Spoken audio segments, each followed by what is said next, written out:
मन्नत बाबा की आध्यात्मिक वीडियो सबसे पहले देखने के लिए मन्नत बाबा चैनल सब्सक्राइब करें एवं बेल आइकन दबाएं। प्रिय सुहृद मन, गणेश उत्सव पर्व पर मैं आप सब लोगों को आशीर्वाद देता हूँ। हरिओम। भारतीय धर्मों में समस्त मांगलिक कार्यों का आरंभ भगवान गणेश की प्रार्थना के साथ होता है। पौराणिकता का ये तकनीकी पक्ष इस मामले में अनोखा है कि भगवान गणेश, जिन्हें हम लोग भगवान शंकर और पार्वती के पुत्र के रूप में जानते हैं, वे तकनीकी रूप से केवल पार्वती के बेटे हैं, भगवान शंकर के नहीं। क्योंकि गणेश केवल पार्वती के बेटे हैं, उनमें माँ पार्वती के गुणों की आधिक्यता है, उनमें पार्वती के गुण ज्यादा हैं क्योंकि वो पार्वती के बेटे हैं और इसलिए उनके अंदर स्त्रीण गुण प्रमुख रूप से उपस्थित है। शंकर के गुण न के बराबर है। यही कारण है कि अगर तुमने ध्यान से देखा हो तो शंकर त्याग के देवता हैं, लेकिन गणेश आसक्ति के देवता हैं। शंकर वैराग्य के देवता हैं, लेकिन गणेश समृद्धि के देवता हैं। अगर भगवान शंकर वलकल पहनते हैं, अगर भगवान शंकर मृग चर्म पहनते हैं, तो उसके बरक्स भगवान गणेश चिनशुक को धारण करते हैं। चिनशुक शब्द का अर्थ होता है रेशम। प्राचीन भारत में रेशम चाइना से भारत आया करता था, इसीलिए उसे चीन का शुक कहा जाता है।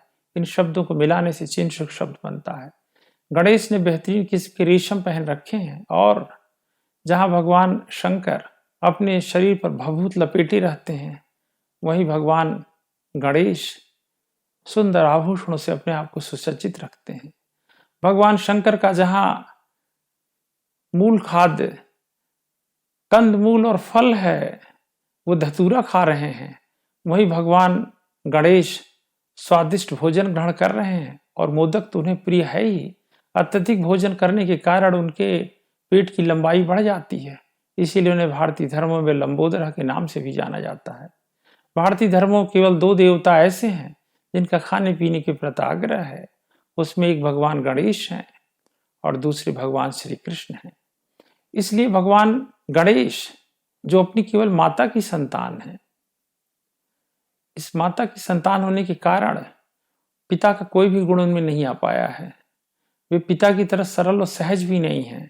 उनमें एक और विडंबना है कि वे पिता की तरह किसी आदमी को आसानी से क्षमा नहीं कर देते हैं। शीघ्रता से क्षमा करने के कारण ही भगवान शंकर को आशुतोष कहा गया है। लेकिन अगर भगवान गणेश किसी से नाराज हो जाएं तो विघ्न कारक हो जाते हैं।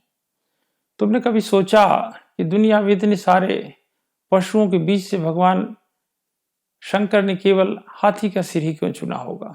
शायद हम में से कोई ये कह सकता है कि शेर का सिर ज्यादा प्रभावी होता या व्याघ्र का ज्यादा समीचीन होता, लेकिन भगवान शंकर ने जानबूझकर हाथी के सिर को इसलिए चुना क्योंकि हाथी की स्मृति अत्यंत तीक्ष्ण होती है।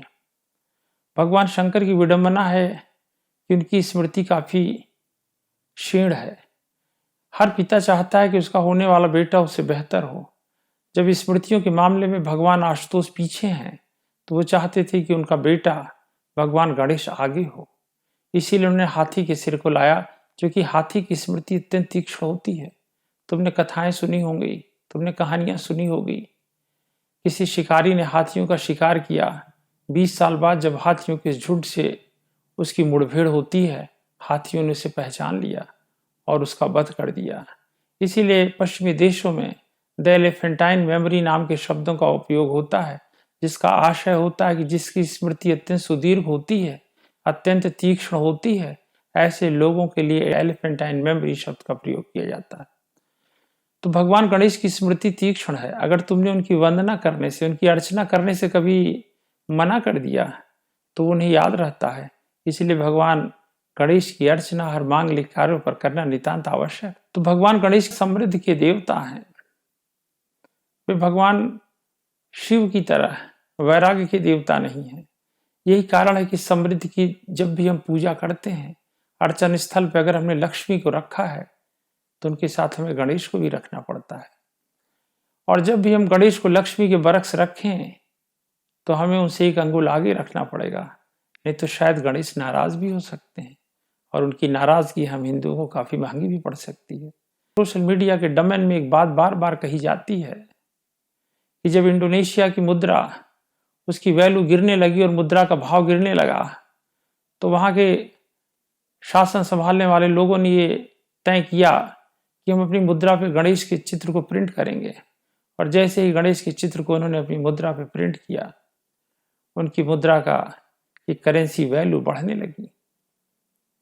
मजे की बात यह है कि इंडोनेशिया एक मुस्लिम देश है। अतीत में कभी वो हिंदू रहा होगा, लेकिन आज वहाँ की बहुतायत जनसंख्या मुसलमान है। मुसलमान होते हुए भी उन लोगों ने गणेश की स्मृति को भुलाया नहीं है। उन्हें याद है कि अगर इस विघ्न विनाशक देवता की अभ्यर्थना करेंगे तो शायद ये देवता हमारी मदद करने के लिए आगे आएगा। इसीलिए उन्होंने अपनी करेंसी पे गणेश को प्रिंट किया है। तुम चाहे तो नेट पे इस बात की जानकारी ले सकते हो। भारतीय धर्मों में जब भी हम किसी मांगलिक कार्य का आविर्भाव करें, उसकी शुरुआत करें, भगवान गणेश की पूजा के साथ करना चाहिए। लेकिन भगवान की गणेश की पूजा करने का दिन साल में केवल एक बार आता है, और वो दिन होता है विनायक चतुर्थी के दिन। विनायक चतुर्थी के दिन ही भगवान गणेश की पूजा आरंभ होती है। पूजा के पखवाड़े में हम लोग उनका उत्सव भी मनाते हैं। लेकिन अगर हमें साल के किन्हीं दूसरे दिनों में भगवान गणेश की पूजा करनी हो किसी मांगलिक कार्य के निमित्त, तो हम असहायता का बोध करेंगे। इसी असहायता को दूर करने के लिए भारतीय पांचांग और हिंदू कैलेंडर में कुछ आधारभूत नियमन और परिवर्तन किए गए हैं। तुमने देखा होगा हर महीने में एक चतुर्थी आती, जिसे हम गणेश चतुर्थी के नाम से जानते हैं। ये चतुर्थी सिर्फ इसीलिए बनाई गई है कि साल में केवल एक बार विनायक चतुर्थी के दिन ही हम लोग मांगलिक कार्य को संपादित ना करें, बल्कि जब भी कभी हम किसी मांगलिक कार्य को संपादित करने का प्रयत्न करें तो हमें हर महीने में कम से कम एक गणेश चतुर्थी जरूर मिलनी चाहिए। लेकिन हम हिंदुओं की विडंबना है, हमने अपने कैलेंडर की तरफ कभी देखा ही नहीं है। हर महीने में हमें एक गणेश चतुर्थी हमेशा मिलती है। आगे से तुम लोगों से मेरी प्रार्थना होगी, कभी हिंदू कैलेंडरों पर भी ध्यान दिया करो। मांगलिक कार्यों के निमित्त गणेश के लिए हम लोगों ने अलग अलग तिथियों को बनाया है, और ये साल के हर एक महीने में मिलती हैं। श्री गणेश को भी याद रखिए। ओम सुमुखुश्च एकदंतश्च कपिलो गजकर्णकः लंबोदरश्च विकटो विघ्ननाशो विनायकः धूम्रकेतुर्गणाध्यक्षो भालचंद्रो गजाननः द्वादशैतानि नमानि पटेक्षुणयादव विद्यारंभे विवाहे च प्रवेशे निर्गमे तथा संग्रामे संकटश्च विघ्न तस्य न जायते शुक्लांबरधरं देवं शशिवर्ण चतुर्भुजं प्रसन्नवदनं ध्यायेत् सर्वो विघ्नोपशान्ति। मेरा आशीर्वाद स्वीकार करें। हरि ओम।